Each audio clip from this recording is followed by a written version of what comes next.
2024 निवडणूक आहे, आपण किती मताधिक्याने निवडून याल? बघा, 2014ला किमान 1.5 लाखाचं मताधिक्य होतं, 2019ला 1,77,000चं मताधिक्य होतं आणि यावेळेला आमच्या पदाधिकाऱ्यांनी आणि आघाडीच्या नेत्यांनी निर्धार केलेला आहे एकच ठोसा द्यायचा, 2.5 लाखाचं मताधिक्य मिळून भविष्यामध्ये कोणाला इतर कोणाला निवडणूक लढवण्याचं धारिष्य होणार नाही अशा पद्धतीचं विक्रमी मताधिक्य मिळून 2.5 लाखाचं मताधिक्य मिळून मी विजयी होणार अशी मला खात्री आहे. भाई, असं म्हटलं जातं शिवसेनेचा हा बालेकिल्ला आहे, दोन्ही जिल्हा आहे, रत्नागिरी आणि सिंधुदुर्ग. पण यावरती भाजप का म्हणते की आमचा बालेकिल्ला आहे म्हणून? कुठले? आमच्या शिवसेनेवर भाजपने नाही दावा दाखल केलेला आहे. भाजपला माहिती आहे शिवसेनेचं नाव घेऊन जरी बाडगे आमच्याकडे आले तर लोकमानसामध्ये त्यांना मुळीच किंमत नाही आहे.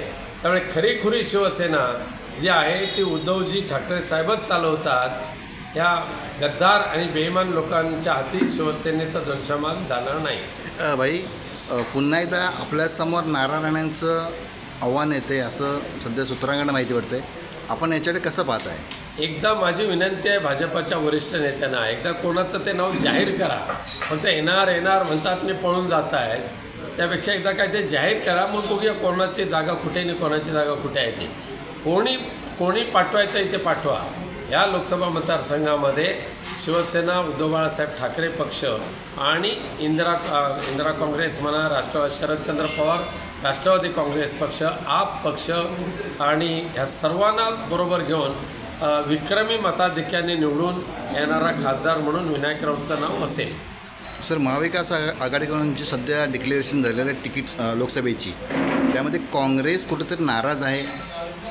नाराज ठीक आहे, प्रत्येक पक्षाच्या कार्यकर्त्यांना वाटतं प्रत्येक जागा आपल्याला मिळाली पाहिजे, ते तो आग्रह करतात, वरिष्ठ त्यांच्याबाबत बाजू मांडतात, हे त्याच्यामध्ये गैर काय नाही.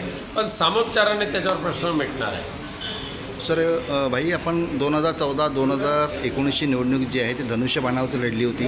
पुन्हा आता यावेळेला आपण मशाल चिन्ह आणि महाविकास आघाडीने लढत आहे. या निवडणुकीची जिंकण्याचं आव्हान तुमच्यासमोर आहे का?